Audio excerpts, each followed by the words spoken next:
Welcome to KGC Royal Surabaya, a place that we love to call it home. With one heart, we proudly declare that I believe in God, the Father Almighty, Creator of heaven and earth. I believe in Jesus Christ, His only Son, our Lord, who was conceived by the Holy Spirit and born of the Virgin Mary. He suffered under Pontius Pilate, was crucified, died, and was buried. He descended to hell. The third day, He rose again from the dead. He ascended to heaven and is seated at the right hand of God, the Father Almighty.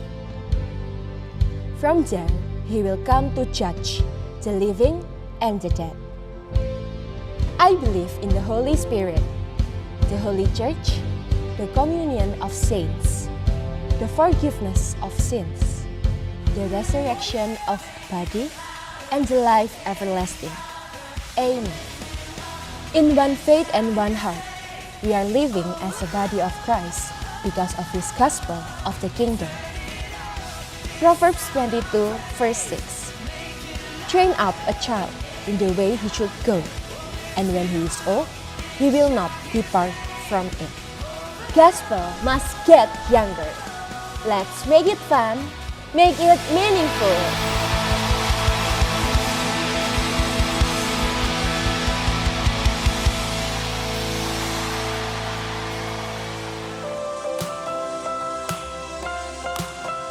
Kau berikanku hari yang baru, harapan ada dalam hidupku. Ku tahu Kau setia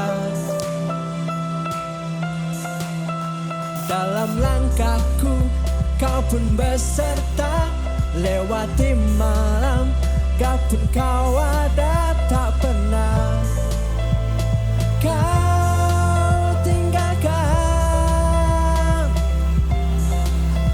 percaya Kau setia.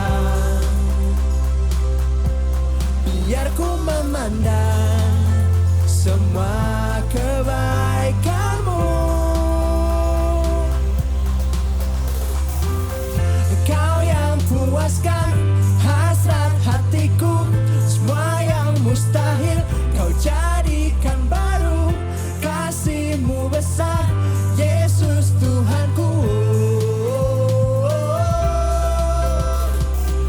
yang buta melihat, tuli mendengar, lumpuh berjalan. Kau ajaib berkuasa, janji-Mu nyata selama-lamanya.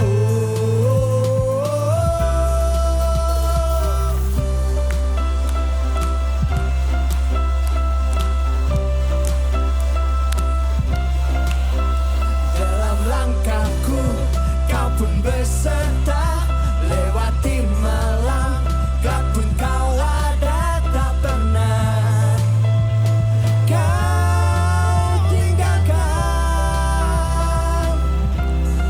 Dan ku percaya Kau setia. Biar ku memandang semua kebaikan-Mu.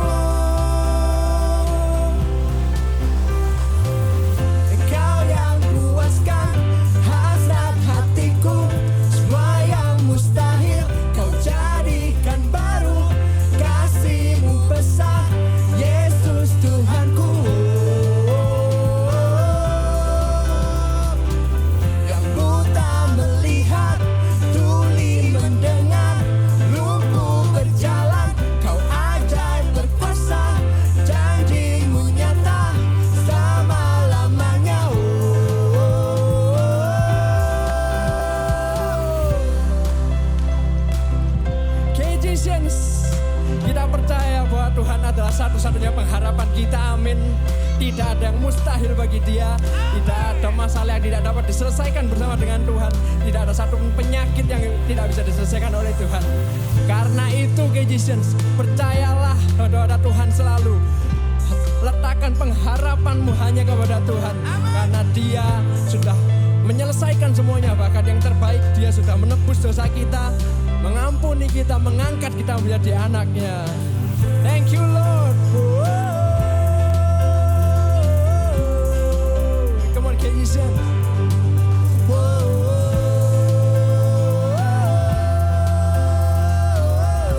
You can be louder than this.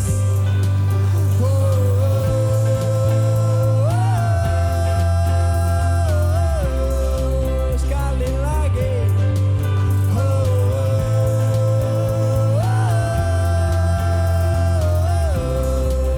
Come on, come on.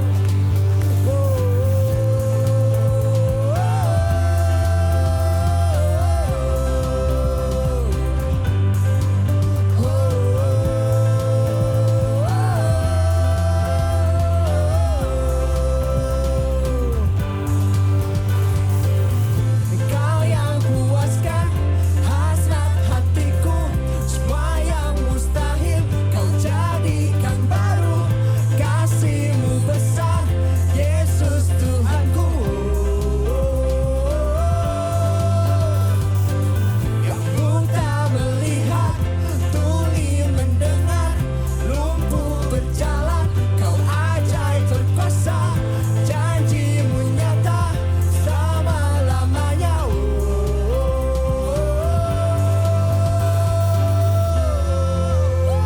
Haleluya. Sebab Engkau cahaya kami Tuhan, satu-satunya cahaya jalan kami. Thank you Lord.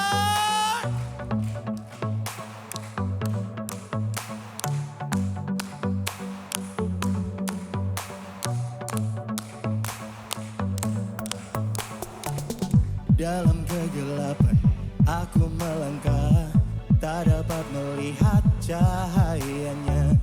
Namun kasih-Mu yang jelikan mataku.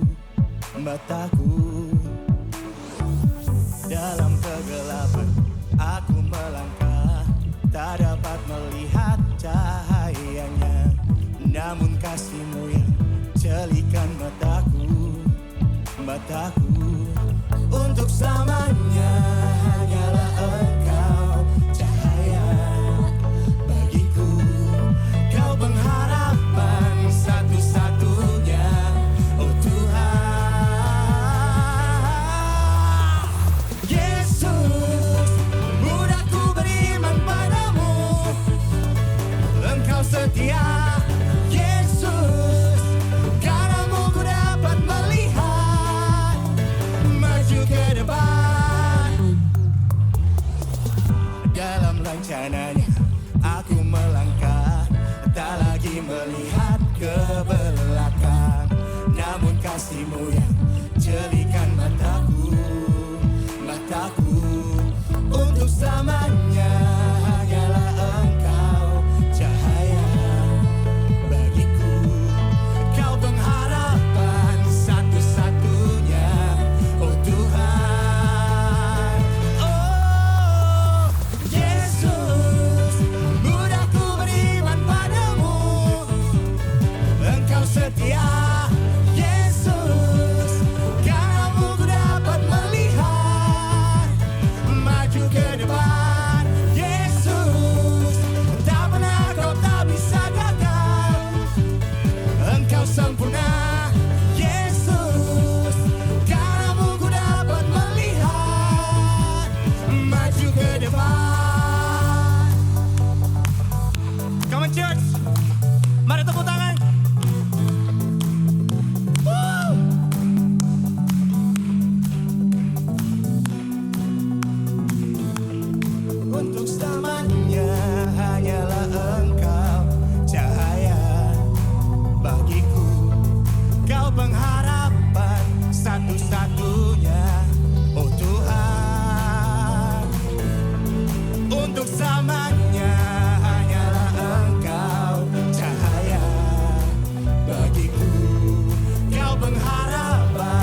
want more. I know that you want more. Come on, church. Woo!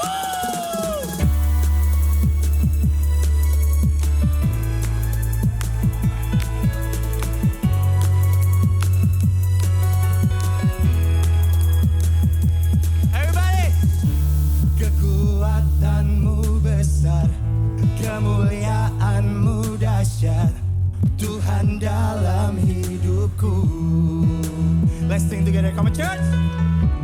Dalammu ku tak goyah, imanku kuat kokoh, Kau Tuhan ku percaya.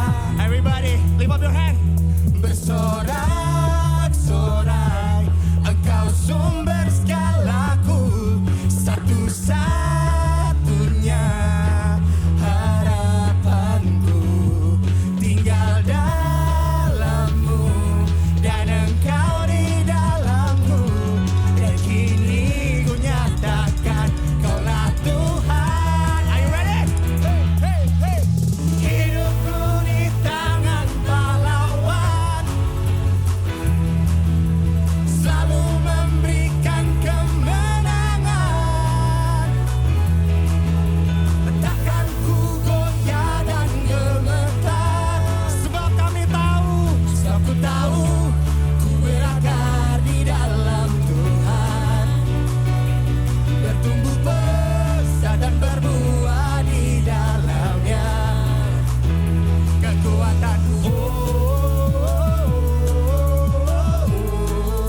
kekuatanku dalam Tuhan. One more time, come on. Kekuatanmu besar, kemuliaanmu dahsyat, Tuhan dalam hidupku. Di dalam-Mu Tuhan, dalam-Mu ku tak goyah, imanku kuat kokoh, Kau Tuhan ku percaya. Bersorak-sorai, Engkau sumber segalaku, satu-satunya harapanku, tinggal dalam-Mu dan Engkau di dalamku, dan kini ku nyatakan Kaulah Tuhan. Hidupku di tangan pahlawan, selalu memberikan kemenangan, dan takkan ku goyah dan gemetar. Amin. Sebab ku tahu, ku berada di dalam Tuhan, bertumbuh besar dan berbuah di dalamnya. Kekuatanku, kekuatanku dalam-Mu Tuhan. Kekuatanku dalam-Mu. Haleluya.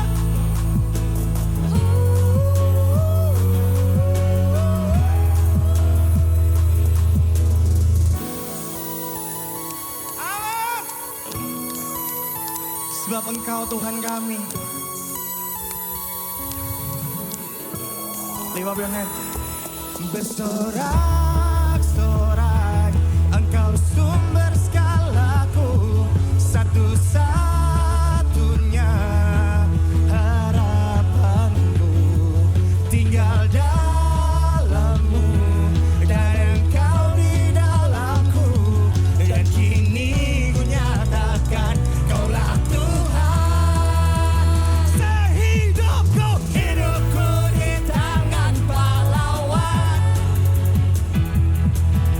selalu memberikan kemenangan,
kayak apapun yang kalian loncatkan, nyanyikan, aku yakin itu dari Tuhan dan karena Tuhan.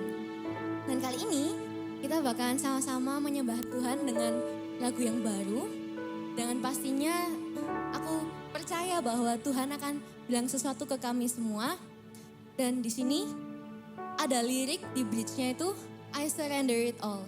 Dan itu akan diulang-ulang terus. Aku percaya bahwa di lagu ini Tuhan mau kita bukan cuman pasrah, tapi kita percaya.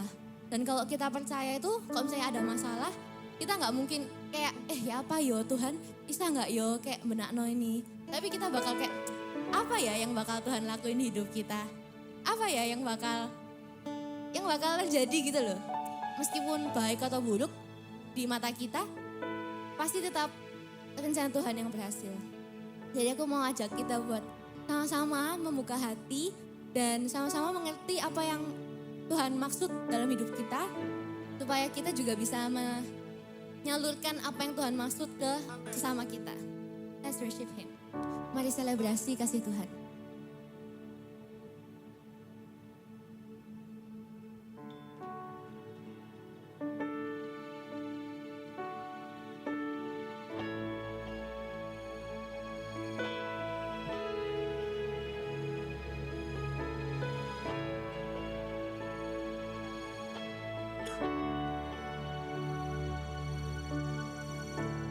Siapakah yang dapat pisahkanku dari kasih-Mu?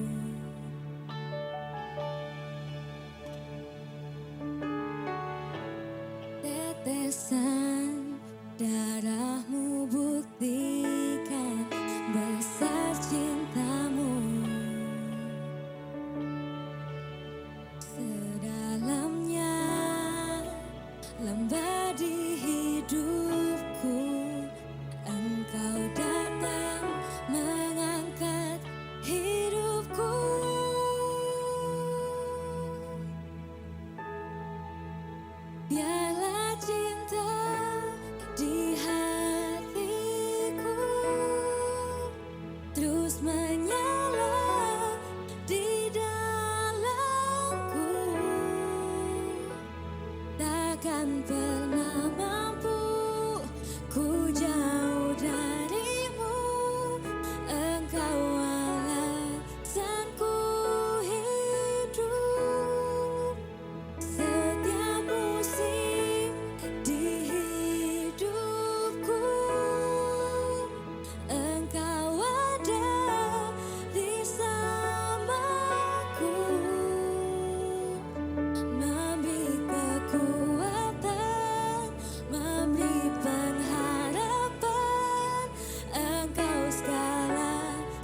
segalanya bagiku. Hanya Kau Tuhan, segalanya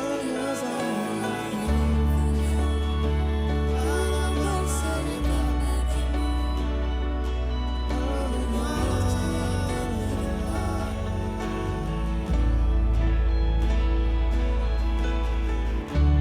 Fill my heart with a passion for you.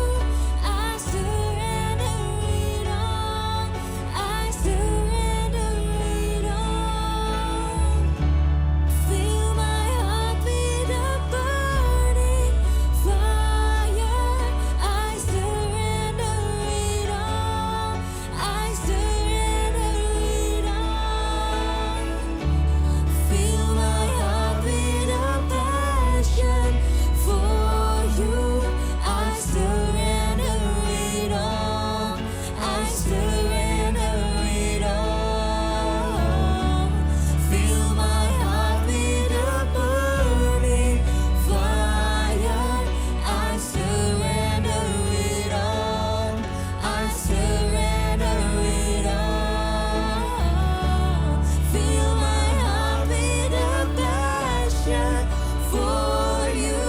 I surrender it all. I surrender it all. Fill my heart with a burning fire. I surrender it all. I surrender it all. Di hatiku terus menyala di dalamku, takkan pernah mampu ku jauh darimu. Engkau alasanku hidup setiap musim di hidupku. Engkau ada bersamaku, memberi kekuatan, memberi pengharapan. Engkau segalanya bagiku. Segalanya bagiku. Berikan Segalanya semangat bagiku. untuk hidup bagiku. Segalanya bagiku.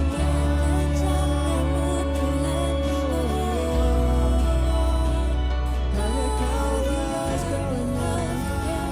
Hanya Engkau Tuhan. Hanya Engkau Tuhan.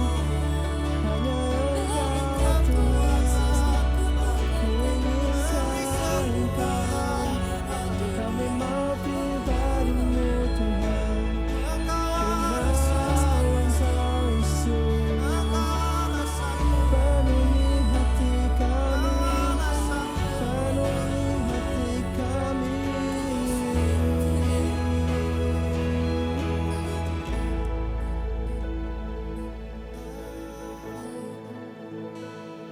Thank you, Lord.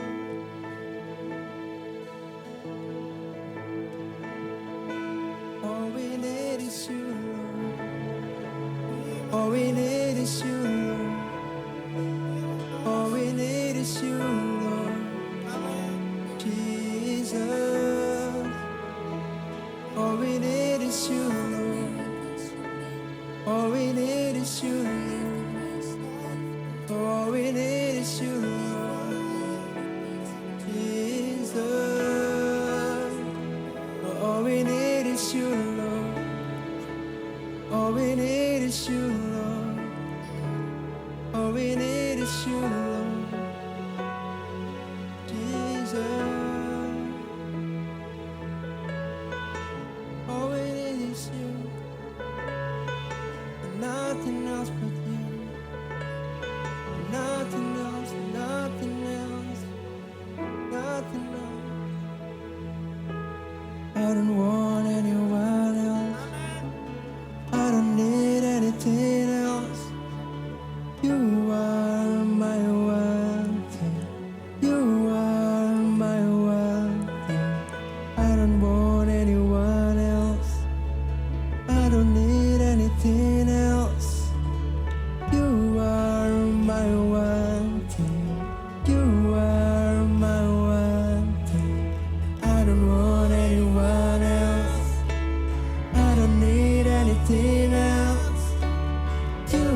don't need anything else. You are my one thing. You are my one thing. I don't want anyone else. I don't need anything else. You are my one thing. You are my one thing. I don't want anyone else. Oh, I don't need anything else. You are my one thing. You are my one thing. You are my one thing. You are my one thing. You are my one thing. Give me Jesus. Give me Jesus. You can have all this world. You can have all this world.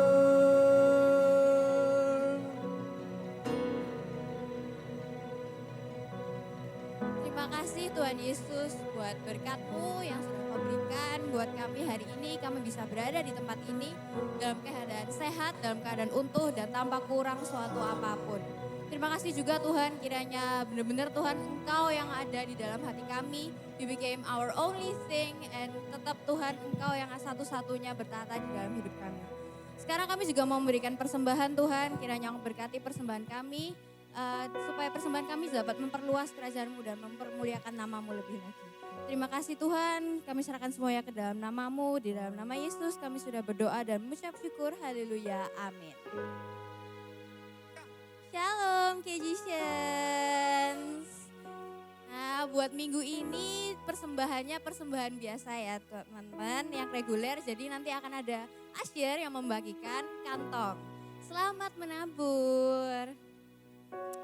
Nah, aku tuh pengen ngomongin tentang satu ini sih. Siapa yang masih inget nih kira-kira sama khotbahnya Ko Andre minggu lalu? Boleh dong, siapa yang masih inget mungkin angkat tangan atau saya bilang saya gitu. Saya, wah. Ini kalau misalnya nggak ada yang angkat tangan, maksudnya kayak tadi ada yang aku lihat kayak yang mana. Wah, berarti antara nggak datang minggu lalu atau nggak nyimak Instagramnya KGC ya. Wah, mungkin belum follow juga kali ya. Boleh nih nanti di follow ya Instagramnya kita ya.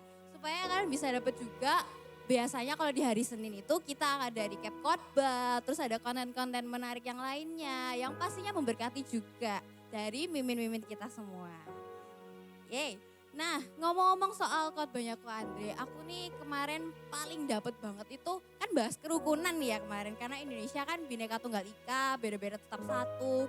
Nah, ternyata ya aku paling enak itu adalah kerukunan itu ternyata bukan sesuatu yang cuma dengan instan dikasih. Tapi itu harus benar-benar kita bangun.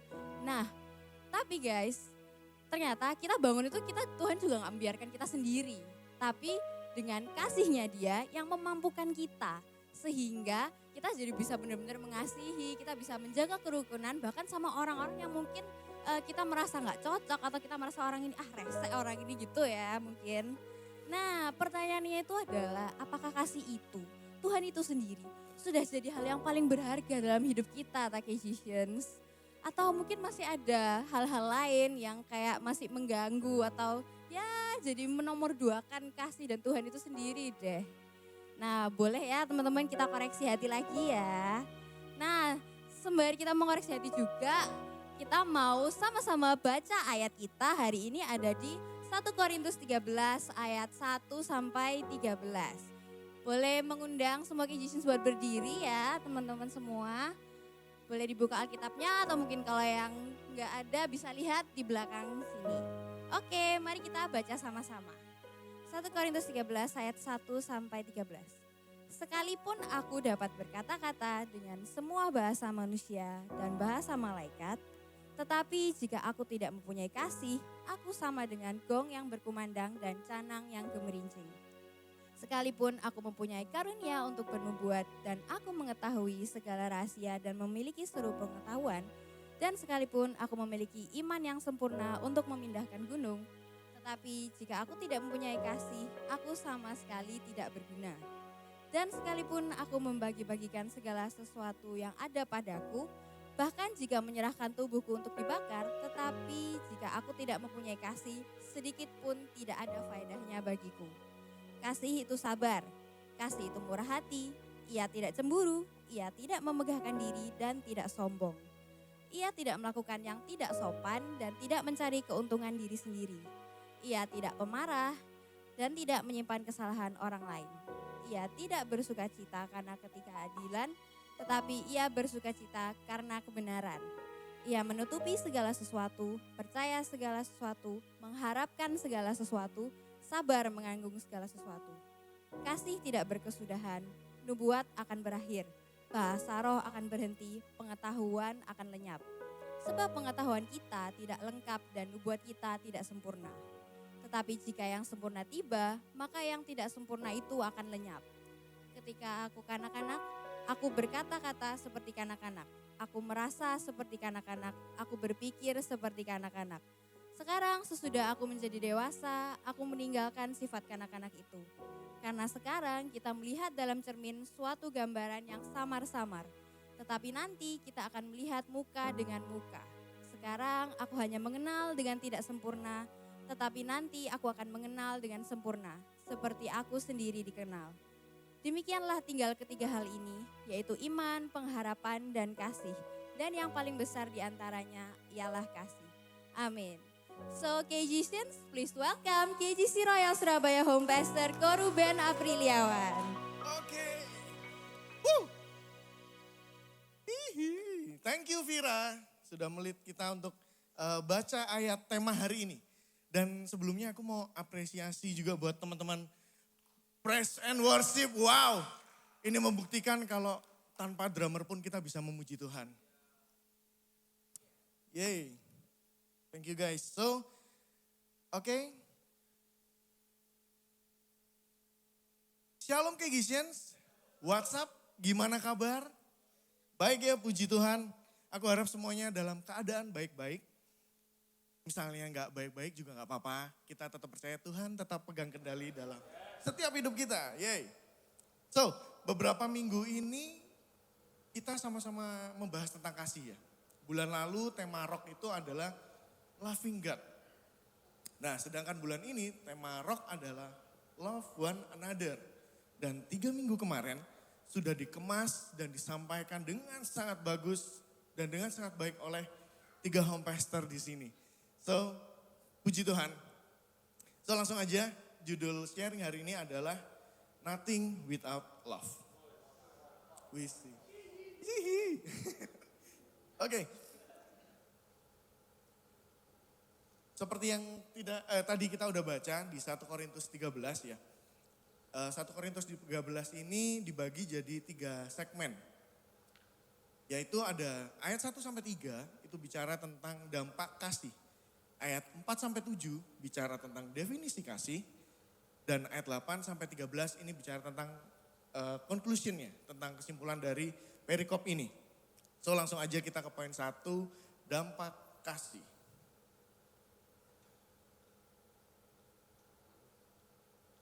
Guys, lengket. Oke. Nah, dampak kasih di 3 ayat pertama ya. Sekalipun aku dapat berkata-kata dengan semua bahasa manusia dan bahasa malaikat, tetapi jika aku tidak mempunyai kasih, aku sama dengan gong yang berkumandang dan canang yang gemerincing.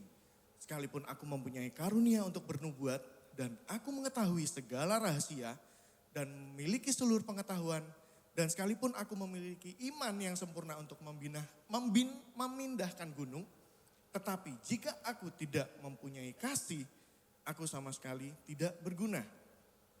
Dan sekalipun aku membagi-bagikan segala sesuatu yang ada padaku, bahkan menyerahkan tubuhku untuk dibakar, tetapi jika aku tidak mempunyai kasih, sedikit pun tidak ada faedahnya bagiku.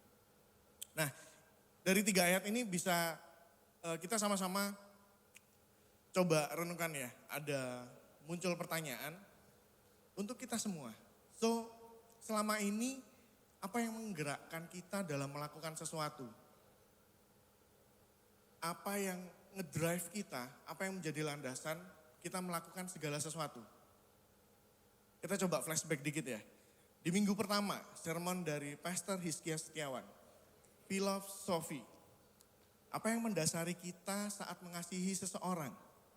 Terutama saat kita menegur seseorang. Apakah pengalaman kita?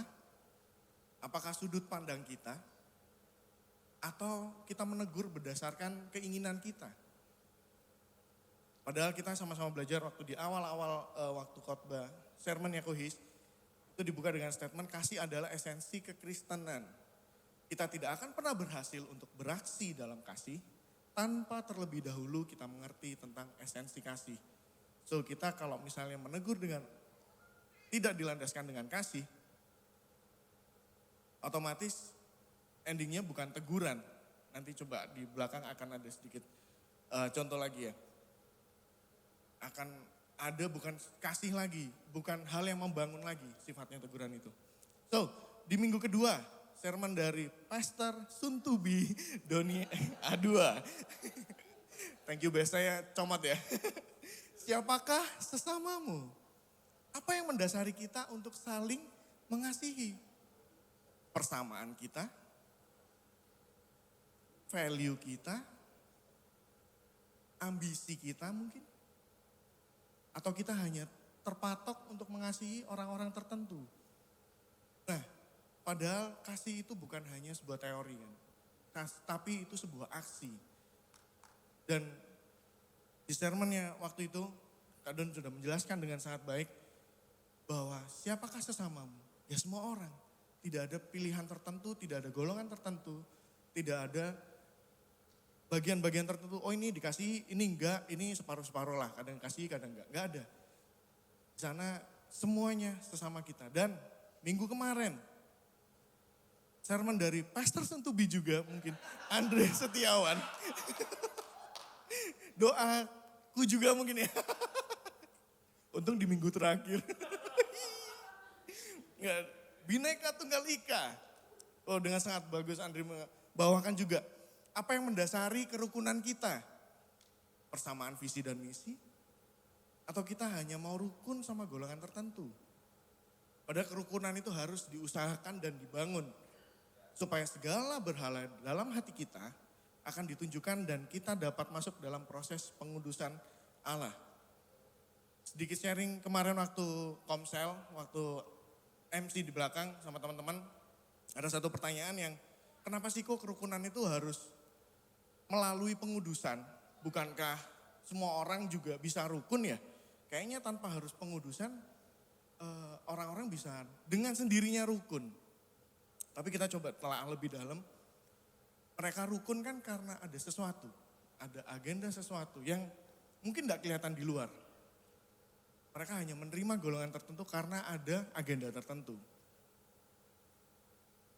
Sama istilahnya kayak kita baik dengan orang karena ada maunya istilahnya. Bukan ada apanya, tapi apa ada, bukan ada apanya, tapi apa adanya, kebalik. Bukan apa adanya, tapi ada apanya. Nah.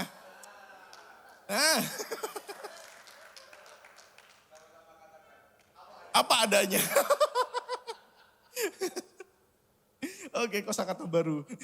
Oke, so dari ayat di atas ya, di 3 ayat sebelumnya ini, kita bisa tahu kalau peranan kasih itu begitu penting. Peranan kasih itu sangat begitu penting. Di sana dibilang ada, walaupun bisa berkata-kata, terus mempunyai karunia untuk bernubuat, mengetahui seluruh pengetahuan, dan menyerahkan diri, bahkan sampai menyerahkan diri untuk dibakar. Tapi kalau tanpa kasih, semuanya gak ada gunanya. Paulus menuliskan di sana, bila kita punya kelebihan A, B, C, bisa ini, bisa itu. Tapi kalau tanpa kasih, itu sama sekali tidak berguna. Nah berarti kasih ini memberikan makna dalam setiap hal yang kita lakukan. salah satu contoh simple deh ya. Kita coba review lagi, balik lagi. Flashback lagi ke sermonnya Kohis yang tentang menegur di awal-awal. Kita menegur seseorang ini kan karena kita tahu apa yang seharusnya dilakukan, ya enggak sih? Kita menegur karena kita tahu yang benernya gimana, ya enggak sih? Bener kan? Dan kita tahu apa yang lebih baik yang harusnya dilakukan dan harusnya tuh kayak gini gitu. Makanya kita akhirnya memberi masukan, memberi teguran. Nah tapi pertanyaannya, apa tujuan kita, apakah tujuan kita menegur orang tersebut itu benar-benar untuk membangun dia, build up dia, atau untuk menjatuhkan dia, atau untuk menghancurkan dia malahan. Ngetrek-ngetrek istilahnya, malah dijatuh-jatuhin, dihakimi. Nah, percuma kalau kita tahu yang benar, percuma kalau kita tahu hal yang harus dilakukan tapi tidak didasari dengan kasih waktu menyampaikannya. Pesan teguran ini bukan jadi hal yang membangun, tapi malah justru membuat orang tersebut jadi makin down, makin jatuh. Misalnya ada teman yang ngambil keputusan, dia salah ngambil suatu keputusan dan akhirnya membuat dia jatuh. Posisinya kita tahu nih, posisinya kita tahu apa yang seharusnya diambil. Nah kira-kira teman-teman bisa bayangin enggak? Oh respon tanpa kasih dan respon dengan kasih seperti apa? Kira-kira udah dapat bayangan ya? Coba aku jawab dikit. Respon pertama ya, misalnya yang tanpa kasih ya. Kita lihat teman kita jatuh dan dia karena salah ngambil keputusan dan akhirnya dia jatuh. Kalau kita tanpa kasih, otomatis kita bakal, tuh kan, udah gue bilang, lu gak percaya sih. Udah gue tebak, pasti lu jatuh kayak gini. Udah lu gak bisa, lu makanya dengerin, lu gak dengerin gue sih. Lain kali dengerin orang ngomong, biar lu gak jatuh lagi. Ya walaupun di belakangnya ada dengerin orang ngomong biar gak jatuh lagi. Ya kesannya seperti baik, padahal akhirnya itu malah ngejudge mental. Akhirnya dia kena ya mental-mental lainnya lah ya. Dan kesannya akhirnya jadi judgement dan tidak membangun. Kayak jadi menghakimi banget gitu. Kayak kita itu orang yang sok bener banget gitu ya. Kayak paling bener dah. Nah itu mostly yang keluar kalau tanpa kasih. Akhirnya ada penuduhan. Ada malah membesarkan kelemahannya dia. Buat akhirnya dia down. Nah kalau dengan kasih. Bisa kelihatan gimana responnya. Karena contoh aja misalnya ada teman jatuh lagi ya. Dan kita dengan penuh kasih Tuhan dan kasih Tuhan melimpah. Otomatis kita gak mungkin, tuh kan lu sih udah dibilangin kok. Kan kita gak mungkin kayak gitu. Pasti kita akan menenangkan dia. Menenangkan dirinya dan baru kasih masukan. Ya udah gak apa-apa, gagal itu wajar. Jangan patah semangat, mungkin lain kali dipertimbangin lagi keputusannya matang-matang. Coba dengerin saran dari teman-teman gitu kan. Ini juga buat kebaikan kamu sendiri. Nah kelihatan banget dan akhirnya bikin dia semangat lagi. Kita memberikan aura positif, ya bukan aura positif ya. Kita memberikan jawaban positif yang akhirnya buat orang itu bisa semangat lagi gitu loh. Bukan malah jadi aduh gak coba lagi deh, aduh jangan deh, gak gitu. Tapi akhirnya bisa semangat lagi, kepikiran ya udahlah coba lagi deh. Nah dengan dasar kasih respon kita saat melihat teman kita atau saudara kita yang salah, itu bakal berbeda. Gak bakal nyudutin lagi, jatuhin lagi apalagi ngebully dia. Nah, kayaknya sering ada yang kena bully atau kita pelaku bully. Nah, kita akan menolong dia. Kita gak bakal ngebuang dia. Kita gak bakal mojok-mojokin dia sampai di ujung, sampai gak bisa ngapa-ngapain. Gitu. Maksudnya kita bakalan buat dia sampai desperate banget gitu. Kita bakal cari dia. Bahkan kalau misalnya dia ngilang, healing, kemudian hilang, kita bakal cari dia. Dan kita bakal rangkul dia, kita bakal sama-sama semangatin dia gitu. Nah, bukankah kasih itu seharusnya membangun? Kalau kasih tidak membangun, kalau kasih itu justru malah menjatuhkan, jelas itu bukan kasih. Kasih memberi makna dalam setiap hal yang kita lakukan.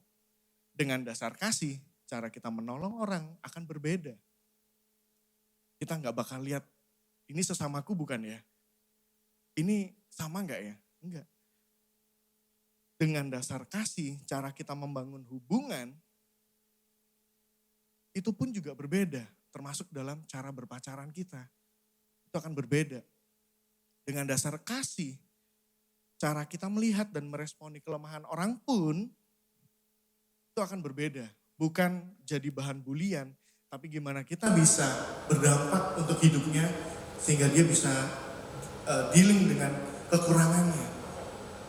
Nah, oke, dengan kasih, oke kok dengan kasih. Kasih memberi makna, setiap hal yang kita lakukan kalau didasari dengan kasih akan memberi makna. Oke, so kasihnya itu yang kayak gimana sih? Kasih yang bagaimana? Kasih yang seperti apa? Nah, ini yang benar-benar harus kita perhatikan. Ada perbedaan yang sangat kontras antara dari pandangan dunia dan dengan pandangan Injil Tuhan, dengan pandangan firman Tuhan. Kasih menurut dunia itu adalah sering mengambil apa kita mengasihi karena kita bisa dapat sesuatu. But yang kita belajar dari kebenaran firman Tuhan adalah walaupun kita nggak dapat apa-apa, kita tetap bisa mengasihi. Walaupun mungkin kita yang harusnya menanggung, maksudnya kayak kita kayak nggak layak ngasihi DE. DE itu nggak layak dapat kasihnya kita pun tetap mengasihi. Itu yang kebenaran katakan. So kasih yang seperti apa sih? Yohanes 13 ayat 34. Aku memberikan perintah baru kepada kamu. Ini Yesus bukan saya ya. Yaitu supaya kamu saling mengasihi sama seperti aku telah mengasihi kamu. Demikian pula kamu harus saling mengasihi. Nah, Yesus memberikan perintah baru kepada kita semua. Perintahnya lebih tepatnya di-upgrade. Yang waktu itu mengasihi mengasihi orang lain seperti mengasihi diri sendiri. Nah, sedangkan sekarang supaya kamu saling mengasihi sama seperti aku telah mengasihi kamu. Demikian pula kamu harus saling mengasihi. Nah, standarnya di-upgrade nama Tuhan. Standarnya di-upgrade nama Yesus. Bukan lagi kita mengasihi orang lain berdasarkan cara kita mengasihi diri sendiri. Tapi bagaimana Tuhan mengasihi kita semua. Kenapa sih kok di-upgrade ya? Nah, waktu renungin ayat ini, aku dapat gini.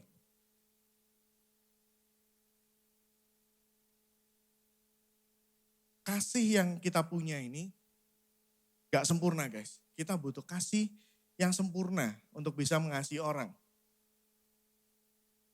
Kasih yang kita miliki, kasih yang dari kita sendiri, itu rentan banget untuk korup. Loh, kok bisa kok? Masa sih korup? Coba ya, kalau misalnya memang mengasihi seperti mengasihi diri sendiri. Gimana cara orang bisa mengasihi orang lain kalau dia enggak mencintai dirinya. Dia enggak bisa menerima kekurangan yang ada dalam dirinya. Gimana dia bisa mengasihi orang lain? Dirinya sendiri dia enggak bisa mengasihani dirinya sendiri. Case pertama. Case kedua, gimana kalau orang tersebut terlalu mencintai dirinya sendiri? Ya otomatis gak mungkin bisa mencintai orang lain. Mencintai diri sendiri ya apa yang baik untukku, itu yang tak lakuin. Kalau gak baik, kalau gak ada untungnya yang gak tak lakuin. Nah, hati kita ini, kasih yang ada dalam diri kita itu rentan banget. Rentan banget korup guys. That's why kita butuh kasihnya Tuhan. Dan that's why Tuhan upgrade cara kita mengasihi. Itu seperti Yesus mengasihi kita semua. Seperti Allah mengasihi kita semua. Apakah kita layak terima kasihnya Tuhan? Enggak, kita harusnya dihukum.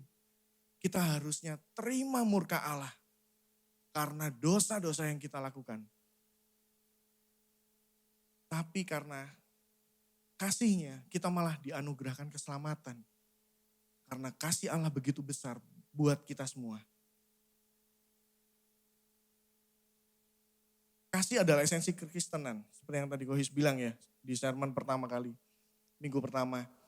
Kita tidak akan pernah berhasil untuk beraksi dalam kasih tanpa terlebih dahulu kita mengerti esensi tentang kasih. Jadi kita harus mengasihi dengan kasih yang seperti apa sih Go? So kasih, bentuk kasihnya tuh kayak gimana sih? Kasih Tuhan tuh kayak gimana sih? Kayaknya kok susah ya Go ya. Kasih diri sendiri aja kok masih korup. Mau pelajari kasih yang sempurna. Kita gak sempurna, gimana caranya bisa? Nah, kasih Tuhan tuh kayak gimana sih? Nah, kita masuk ke poin kedua. Definisi kasih. Di ayat 4 sampai ayat 7. Paulus dengan jelas menuliskan di sana.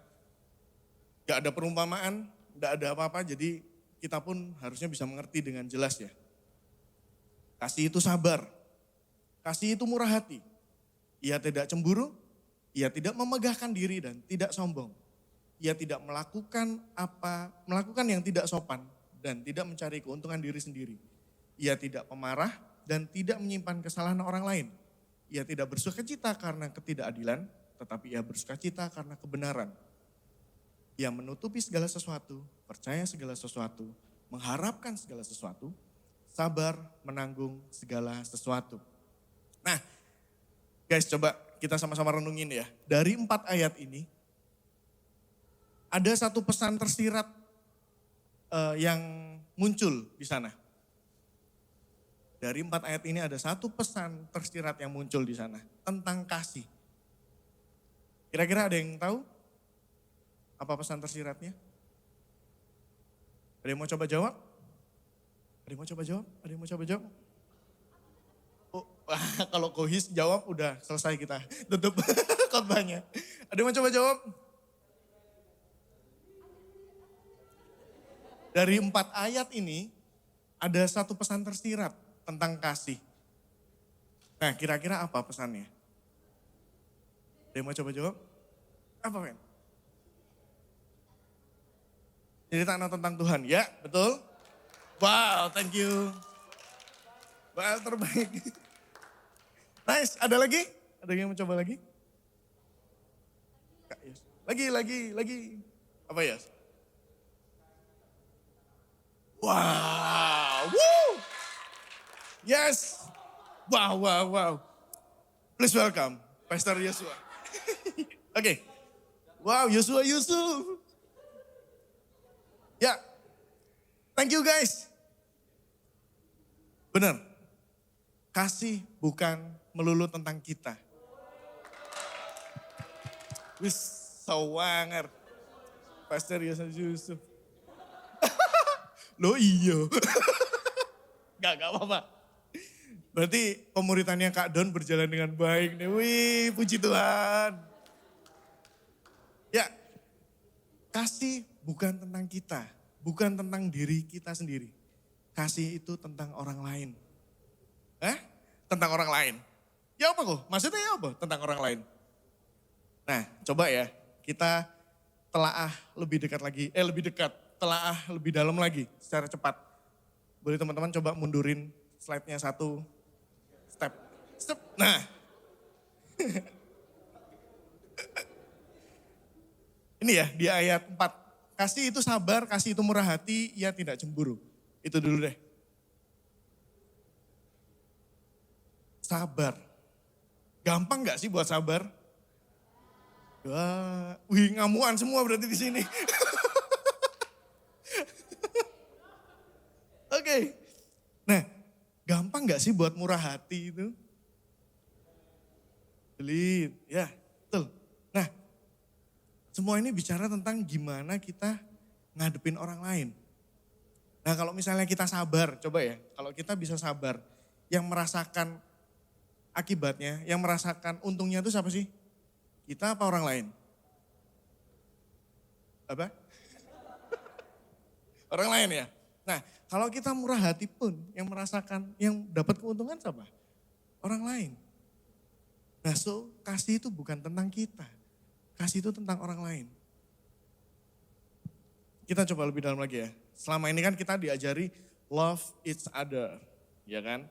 Kita mengasihi teman-teman kita, baik itu di sekolah, di kampus, tempat kerja, mengasihi orang tua kita, guru, dosen, atasan kita, dan siapapun sampai kita harus diajarkan mengasihi orang yang paling bencana dalam hidup kita. Kita harus mengasihi musuh kita. Nah,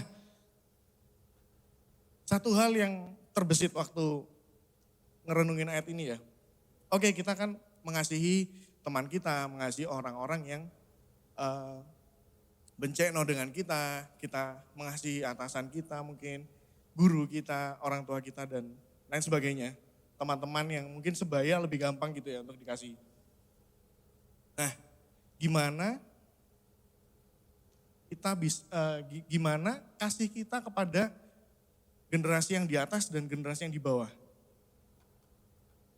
Maksudnya gini, kadang karena ada jarak yang cukup jauh antara generasi atas dan generasi sebelumnya dan generasi kita, akhirnya ini bikin generation gap yang cukup jauh dari pemikiran, dari cara kita ngelakuin sesuatu, dari berpendapat.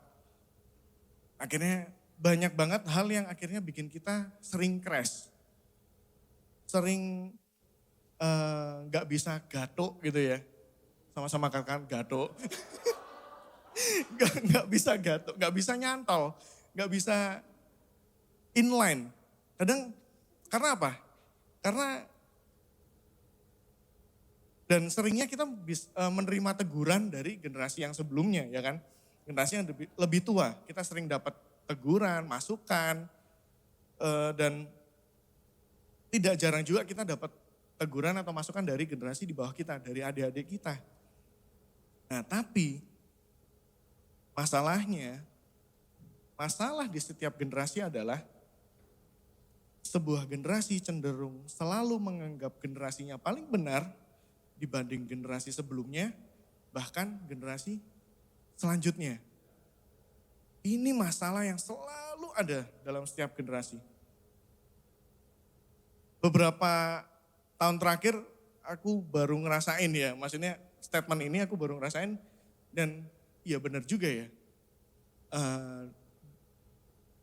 Faktanya tuh gini, generasi sebelumnya itu menang pengalaman. Generasi kita, generasi sekarang itu menang pengetahuan tentang teknologi apalagi. Dan ini yang akhirnya, yang dimana teknologi ini bicara tentang kecepatan, tentang segala hal yang ringkas, efisien dan lain sebagainya. Sedangkan generasi tua bicara tentang proses, dimana menciptakan sebuah hal yang masterpiece dan itu butuh waktu, tidak bisa instan. Akhirnya ini yang akhirnya bikin banyak banget gak bisa bersatu. Nah statement tadi aku kutip dari salah satu seorang psikologi. Aku dapat info dari Pastor Suntubi Adri Setiawan. Kita gak nemu namanya siapa tapi itu hal yang kayak iya benar juga ya. Suatu generasi itu merasa generasinya paling benar. Sampai akhirnya ngelihat generasi tua itu udah gak relate. Ngelihat generasi bawah direndahin. Alah generasi apa sih lo? Gitu aja gak bisa. Gitu aja udah kalah. Gitu aja udah nyerah. Akhirnya muncullah strawberry generation lah, apalah. Dan itu secara gak langsung akhirnya bikin, ya kalau orang yang kuat, mungkin generasi di bawah yang kuat bisa survive ya. Kalau yang enggak, akhirnya kepikiran mental illness terganggu lah, apa sebarang kalir, depresi akhirnya guys. Nah, secara gak sadar, generation gap ini biasanya bikin akhirnya ada sebuah drama yang selalu ada saat generasi tua dan generasi muda bertemu dalam satu perbincangan atau satu diskusi atau sebuah obrolan lah pokoknya. Dan generasi tua datang dengan kebijakannya karena dari pengalaman, generasi muda dengan ambisinya dari pengetahuan. Nah, seberapa sering kita berbeda pendapat dengan orang yang umurnya di atas kita? Dan apa respon kita saat menghadapi perbedaan tersebut? Perbedaan baik secara pikiran maupun secara hal-hal teknis. Karena ya generasi ini merasa paling bener nih. Gua yang paling tahu. Enggak, itu cara lama, udah gak relate. Ini yang paling baru. Gak bisa, itu gak mungkin. Akhirnya ya berlanjut lah ya, to be continue. Sehingga akhirnya bikin sulit nih, cukup sulit untuk bertemu. Nah, bicara soal generation gap, kita coba zoom in dikit. Kita coba zoom in lagi, kita coba lihat orang-orang yang lebih dekat dengan kita. Kita coba zoom in kepada orang-orang yang lebih dekat. Orang-orang yang mungkin secara sadar atau gak sadar, in contact dengan kita. Selalu dekat dengan kita. Mereka adalah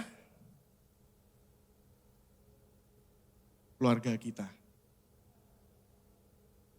Orang tua dan saudara kita. Saudara kita yang punya terpaut umur cukup jauh. Gak bisa dipungkiri, semakin tahun kita semakin dewasa. Kita semakin besar, kita makin banyak dapat ilmu. Kita makin banyak dapat pengetahuan dan lain sebagainya. Orang tua pun semakin tahun, semakin bertambah usia, mereka semakin tua. Ini ekstrimnya ya. Dari sebuah generation gap ini akhirnya membuat suatu suatu respon yang semakin kita mengerti banyak hal, semakin kita ini yang generasi sekarang mengerti banyak hal, semakin kita jarang mau mendengarkan orang tua kita. Karena kita anggap mereka udah gak relate sama kehidupan kita. Nah, pertanyaannya sekarang, kenapa kita dengan gampang bisa mengasihi orang di luar, mungkin dengan generation gap yang sama, tapi kita sulit untuk mengasihi orang yang terdekat, orang tua kita. Dengan generation gap yang sama juga. Mungkin hal ini kayak, aduh sepele ya kok, kayak hal yang ya apa sih tentang orang tua dan apa dan anak dan ya kayaknya itu kayak kurang gimana gitu. Tapi waktu aku nyiapin ini, aku terbesit tentang ini sih. Pertanyaannya adalah bagaimana pembawaan kita saat menyampaikan pendapat pada mereka, pada orang tua kita. Apakah berdasarkan kasih atau ego kita? Ini harus coba kita renungkan sama-sama guys. Karena percuma kita bisa mengasihi orang di luar, tapi di keluarga kita malah jadi musuh. Pertanyaan kedua, bagaimana respon kita saat menerima teguran dari orang tua atau saudara kita, adik atau kakak kita? Kita bisa menerima dengan pengertian yang benar atau bahkan kita keburu bereaksi dengan nada yang tinggi. Mungkin di luar banyak ya, tapi kalau misalnya ada di KGC di sini juga, berarti hari ini sama-sama kita untuk kalibrasi lagi hati kita guys. Coba renungkan lagi. Kita bisa hormat dengan orang lain. Kita bisa merespek orang yang lebih tua di luar. Tapi dengan orang tua kita, dengan keluarga kita gak bisa respect. Kita gak mau dengar, kita akhirnya jadi kos-kosan aja di rumah. Datang, tidur, makan, pergi lagi. Gak mau dengerin orang tua ngomong. So hari ini ayo coba jujur-jujuran ya. Gak usah dijawab gak apa-apa. Jawab dalam hati aja. Semakin kesini, semakin kita dewasa, semakin kita bertambah umur, tambah usia, ketemu macam-macam banyak hal. Seberapa sering kita ngalamin ini dengan orang tua. Apalagi dengan saudara kita. Baik itu perdebatan sederhana, hingga perdebatan hebat. Baik secara pemikiran sampai ke hal-hal teknis. Dan yang sering dijumpai adalah terutama tentang teknologi ya kan. Ini gimana sih kok ngirimnya pakai WhatsApp? Kok nggak bisa ya? Ini gimana ya matiin teleponnya? Ini kok nggak bisa dipencet ya? Jujur aku pun sering ngalamin itu. Dan kayak aduh mak gitu tuh loh kok nggak bisa sih? Ya gimana dulu nggak ada WhatsApp guys ya kan. Kalau misalnya ada pun mereka nggak bakal tanya kita. Nah kita coba renungin lagi. Jujur aku pun juga sering bereaksi dengan nada tinggi atau terima teguran. Tapi secara nggak sadar ya guys. Apakah kalian tahu, apakah kalian sadar kalau ternyata nada tinggi kita ini bikin hati orang tua kita terluka. Ah itu baper kok, terlalu bawa perasaan. Tuh, kita bisa ngomong gitu karena kita belum ngalamin. Coba tanya Kohi sama Cedevi, Andre sama Vivi, sama Koma mungkin nanti ya sama Fanny. Nanti Mikang masih kecil ya. Fanny, ya oke lah gak apa-apa. Nah gimana reaksi hati mereka atau apa respon hati mereka atau apa yang ada dalam hati mereka saat ngelihat anaknya bangkang. Saat ngelihat anaknya bantah gitu kan. Kayak siapa yang ngajarin gitu kan. Kayak gak pernah diajarin buat bantah tapi akhirnya kok bantah. Dan dari hal ini aku bisa ngasih kesimpulan ya dari apa yang hal kita alami ini. Semua hal yang kita alami kita bisa ambil kesimpulan kalau ketegangan yang terjadi dalam antar generasi ini adalah karena kurangnya kasih. Karena bahkan tidak ada kasih dalam generasi ini, antar generasi ini. Akhirnya yang keluar adalah pemikiran mereka masing-masing. Ego mereka masing-masing. Keinginan mereka masing-masing. Selesai debat, akhirnya gak ada solusi. Bapaknya marah, anaknya marah, gak ada juntrungannya ya kan, gak ada ujungnya. Terus akhirnya anaknya kepahitan, karena papanya gak mau ngertiin dia. Bapaknya juga marah kenapa ini anak gak bisa dikasih tahu. Karena gak ada kasih guys. Apa definisi kasih yang di awal-awal tadi? Kasih itu sabar, kasih itu murah hati. Nah, that's why kita butuh kasih yang sempurna. Kita butuh kasih yang dari Tuhan, kasih yang tanpa agenda. Dengan kasih Tuhan yang ada dalam hidup kita, dengan kasih Tuhan melimpah dalam hidup kita, dengan kasih Tuhan kita biarkan kasih Tuhan memimpin dan ngelit hidup kita, akan terjadi drama yang berbeda, akan terjadi harmoni yang indah di antara generasi tua dan muda.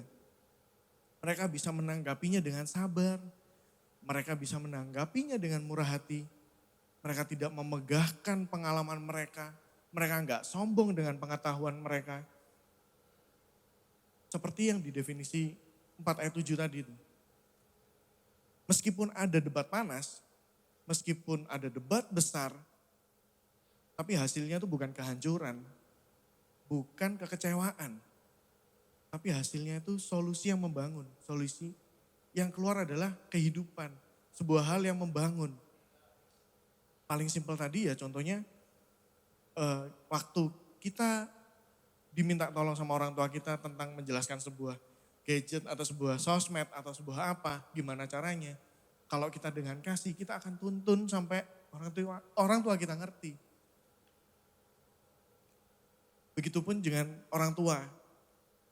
POV dari orang tua pun kita bisa melihat, ya aku belum jadi orang tua ya, tapi coba tak bayangin kalau jadi orang tua, apa sih maksudnya anak ini menyampaikan pendapat ini.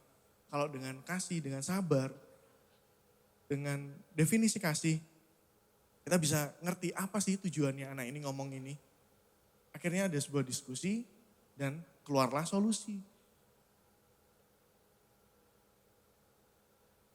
Begitupun dengan saudara, adik kita atau kakak kita, ya kan. Ini sama-sama butuh banget kasih di antara generasi ini. Dan definisi kasih ini pun relate dengan setiap aspek kehidupan kita. Dalam hal kita menjalin hubungan dengan lawan jenis, dalam persahabatan, dan lain sebagainya. Satu hal yang mesti teman-teman pegang, terutama yang sedang menjalin hubungan ya guys. Kasih itu tidak melakukan hal yang tidak sopan. Tidak mencari keuntungan diri sendiri. So, semisal pasanganmu, atau bahkan kamu, atau bahkan aku, melakukan hal yang tidak sopan, atau meminta hal lebih untuk kepentingan diri sendiri, untuk keuntungan diri sendiri, itu jelas-jelas bukan kasih. Itu bukan cinta, itu nafsu, itu nafsu. So, nafsu. So, gak usah keburu pikir panjang guys. Gak usah kebanyakan pikir panjang, gak usah kebanyakan cincong, gak usah kebanyakan pertimbangan-pertimbangan. Langsung ambil keputusan tegas sebelum semuanya hancur. Nah, kasih memberi makna bahkan pada isu generation gap. Kasih memberi makna dalam kita menjalin sebuah hubungan. Termasuk pada generasi tua dan generasi muda dan generasi yang paling muda selanjutnya. Kasih ini pun juga dalam hubungan pertemanan, persahabatan, bahkan di pernikahan. Kalau tanpa kasih sama aja gak ada apa-apanya. Definisi kasih di ayat 4-7 ini bisa kita alami dan bisa terimpartasi saat hidup kita benar-benar dipimpin oleh kasihnya Tuhan. Seperti lagu yang tadi dinyanyikan oleh Fanny juga, ya kan, cinta di hatiku, itu liriknya juga bagus banget. Dan ya kasih Tuhan yang akhirnya bikin kita bisa mengimpartasikan kasih yang sempurna. Kita bisa mengasihi bukan karena kita mampu mengasihi, tapi karena Yesus Tuhan telah mengasihi kita lebih dahulu. Lewat apa? Tuhan buktikan lewat karya salibnya, lewat tetesan darahnya di atas kayu salib membuktikan begitu besar kasih Tuhan. Karena kasihnya dia merelakan nyawanya untuk kita yang berdosa. Karena kasihnya dia rela menaruh kemegahannya dan tidak menganggap kesetaraan dengan Allah sebagai milik yang harus dipertahankan. Karena kasih Yesus dalam keadaan sebagai manusia, ia tetap merendahkan dirinya dan taat sampai mati, bahkan sampai mati di atas kayu salib. Benar tadi katanya Fanny juga, ini definisi kasih adalah menggambarkan pada kasih Yesus. Yesus sabar sama kita yang bolak-balik mokong, bolak-balik nakal. Kasih Tuhan juga murah hati buat kita. Waktu kita mau kembali, bukan pecut, bukan pukulan, bukan hukuman yang datang, tapi pemulihan. Dan lain sebagainya. Ia tidak memegahkan diri. Ia tidak sombong. Tuhan datang bukan dengan kemegahannya, Tuhan datang dengan kasih, dengan kesederhanaan. Supaya apa? Supaya kita bisa menerima Tuhan. Kalau di perjanjian lama kan, kalau kita melihat Tuhan otomatis kita mati. Kita gak mampu karena kita gak layak untuk melihat Tuhan. Tapi kasih Tuhan membuat kita akhirnya layak. Bisa punya hubungan lagi dengan Tuhan. Nah, apalagi Yesus ini kan juga sudah menjelaskan, gak hanya menyuruh kita untuk berbuat kasih, gak hanya minta kita untuk bisa mengasihi orang lain, tapi Yesus sudah menunjukkan dan memberikan contoh pada kita semua. Lewat apa? Lewat karya salibnya. Lewat karya salibnya dia tunjukkan kasih yang sempurna. Kasih yang tanpa agenda. Kasih yang begitu tulus. Kasih yang begitu besar. Buat kita yang gak layak harusnya terima. Nah, apalagi rohnya sekarang kan dianugerahkan pada setiap kita. Itu berarti kasih Tuhan bukan lagi hal yang mustahil. Bukan lagi hal yang sulit dilakuin. Nah, pertanyaannya adalah, bukan gimana caranya kita bisa jadi pancaran kasih Tuhan. Pertanyaannya bukan itu. Pertanyaan adalah, mau nggak kita jadi pancaran kasih Tuhan? Bersedia nggak kita jadi pancaran kasih Tuhan? Kalau kita bersedia, ya siap-siap. Definisi kasih ini akan ada dalam hidup kita. Kita dibuat jadi lebih sabar, kita dibuat lebih memikirkan orang lain ketimbang diri kita. Tapi kalau gak mau, ya jangan harap kita bisa mengasihi dengan kasih Tuhan. Simpelnya sih seperti itu. Dan poin ketiga, kesimpulan yang terakhir adalah di ayat 8 sampai ayat 13. Kasih tidak berkesudahan, nubuat akan berakhir, bahasa roh akan berhenti, pengetahuan akan lenyap. Sebab pengetahuan kita tidak lengkap dan nubuat kita tidak sempurna. Tetapi jika yang sempurna tiba, maka yang tidak sempurna itu akan lenyap. Ketika aku kanak-kanak, aku berkata-kata seperti kanak-kanak, aku merasa seperti kanak-kanak, aku berpikir seperti kanak-kanak. Sekarang sesudah aku menjadi dewasa, aku meninggalkan sifat kanak-kanak itu. Karena sekarang kita melihat dalam cermin suatu gambaran yang samar-samar, tetapi nanti kita akan melihat muka dengan muka. Sekarang aku hanya mengenal yang tidak sempurna, tetapi nanti aku akan mengenal yang sempurna seperti aku sendiri dikenal. Demikianlah tinggal ketiga hal ini, yaitu iman, pengharapan, dan kasih. Dan yang paling besar diantaranya adalah kasih. Nah, kehadiran Yesus dalam hidup Paulus ini sangat benar-benar mengubahkan hati dia. Mengubahkan cara pandang dia, mengubahkan pikirannya, mengubahkan paradigmanya. Ayat 10 dan 11 merujuk pada kehidupan lama Paulus. Yang dimana waktu itu kehidupan Paulus dianggap sempurna secara agama. Ketika aku kanak-kanak, kita berkata-kata seperti kanak-kanak. Paulus menuliskan di sana seperti kanak-kanak. Tapi saat Tuhan Yesus datang, saat Tuhan Yesus hadir dalam hidupnya, kesempurnaan Tuhan melenyapkan hal yang sempurna dalam tanda kutip dalam hidupnya. Dan hal yang tidak sempurna itu lenyap. Yang ada hanya kesempurnaan yang absolut, yaitu hanya Tuhan. Kita sama-sama tahu Yesus datang pada Saulus bukan dengan tuntutan, bukan dengan hukuman, bukan dengan tuduhan. Tapi dengan kasih yang sempurna. Itu yang mengubahkan dan mengkalibrasi ulang hatinya. Begitu juga dengan hidup kita, guys.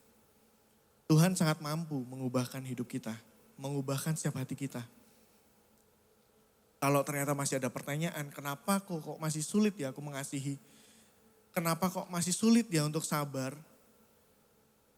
Kenapa aku masih sulit untuk mengampuni? Nah, pertanyaannya, apa yang kita pegang sampai hari ini? Kesempurnaan apa yang kita tetap pegang sampai hari ini? Apa yang kita pegang sampai kita nggak bisa jadi pancarannya Tuhan, jadi pancaran kasihnya Tuhan. Pengetahuan kita mungkin kita lebih ngerti cara mengasihi, pengalaman kita mungkin akhirnya membuat kita nggak bisa mengasihi orang tertentu.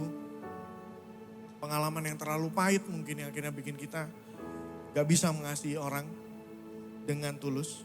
Keinginan kita mungkin, atau bahkan mungkin pemahaman doktrin yang keliru tentang kasih.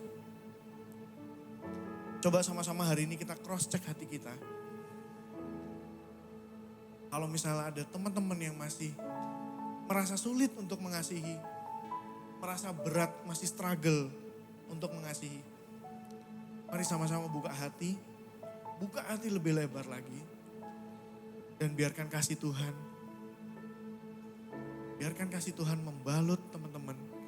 Biarkan kasih Tuhan melingkupi teman-teman. Biarkan kasih Tuhan overflow dan memimpin hidup kita. Sehingga kita bisa ngasih orang bukan dengan tujuan tertentu lagi, bukan dengan agenda tertentu. Tapi kita bisa mengasihi orang lain, kita bisa mengasihi musuh kita bisa mengasihi generasi di atas kita bisa mengasihi generasi di bawah kita, seperti Yesus mengasihi kita. So bagian terakhir, dari pembahasan bulan ini tentang kasih, bisa aku simpulkan begini. Kerukunan, Bhinneka Tunggal Ika akan tercipta saat kita berfokus hanya pada kasih Kristus dan pribadinya. Bukan pada diri kita. Sehingga sekalipun kita hidup bersama orang yang berbeda atau bahkan orang yang nyebelin sekalipun, kita tetap memandang dialah sesamaku yang aku kasihi. Gak ada lagi keraguan. Gak ada lagi pertanyaan tentang siapakah sesamaku. Atau kapan harus menunggu waktu untuk mengasihi. Karena filosofi landasan kita mengasihi adalah Kristus sendiri. Kasihnya yang memberi makna dalam setiap hati kita. Kasihnya yang memberi makna dalam setiap hal yang kita lakukan. Everything we do is nothing without His love. So,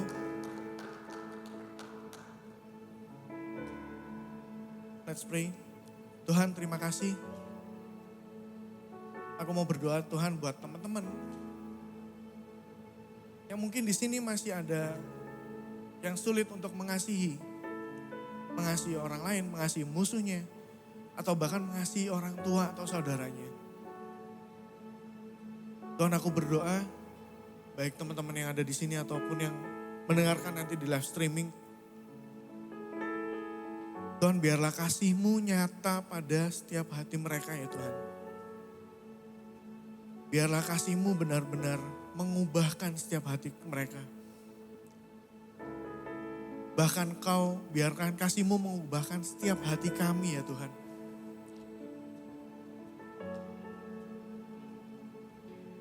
Biarkan kami bisa mengerti esensi kasih yang sempurna. Kita bisa merasakan esensi kasih yang sempurna ya Tuhan.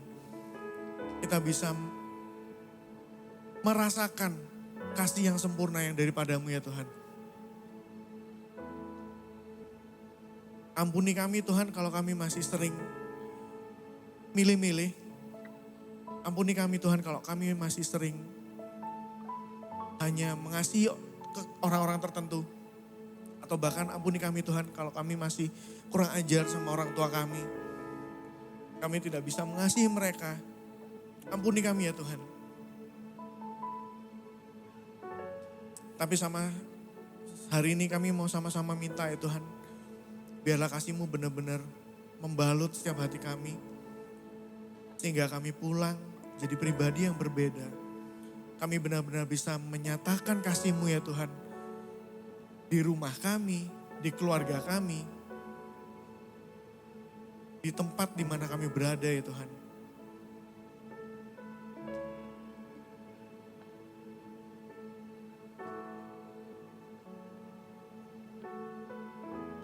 Dan biarlah kami benar-benar bisa jadi pancaran kasih-Mu ya Tuhan. Kami berdoa, kami percaya Kau tidak tinggal diam ya Tuhan. Bentuk kami, ubahkan setiap hati kami, ubahkan setiap paradigma kami ya Tuhan. Dan buat kami semakin kagum akan kasih-Mu makin hari ya Tuhan. Nama-Mu udah selesai ya Tuhan. Biarlah firman-Mu berbicara lebih lagi. Terima kasih buat firman-Mu Tuhan. Terima kasih buat pewahyuan yang baru. Dan biarlah firman-Mu benar-benar tertanam dalam setiap hati kami ya Tuhan. Biarlah firman-Mu benar-benar berakar, mengkalibrasi setiap hati kami. Karena kita gak ada apa-apanya Tuhan. We are nothing without Your love God. We need Your love. Kami butuh kasih-Mu ya Tuhan setiap hari. Kami butuh kasih-Mu setiap saat ya Tuhan. Bersyukur buat kasih-Mu yang selalu setia. Bersyukur buat kasih-Mu yang selalu ada buat setiap hati kami ya Tuhan. Terima kasih Tuhan buat hari ini. Terima kasih buat firman-Mu. Beracara lebih lagi ya Tuhan. Berbicara lebih lagi. Bentuk kami lebih lagi ya Tuhan, biar kami menjadi serupa seperti yang Kau ingini ya Tuhan. Terima kasih buat firman-Mu dan biarlah kami benar-benar bisa Engkau pakai. Kami bisa menjadi pancaran kasih-Mu. Dan biarlah nama-Mu dimuliakan ya Tuhan. Kau dinyatakan dimanapun kami berada ya Tuhan. Terima kasih Tuhan. Kami sudah berdoa dan mengucap syukur. Haleluya. Amin.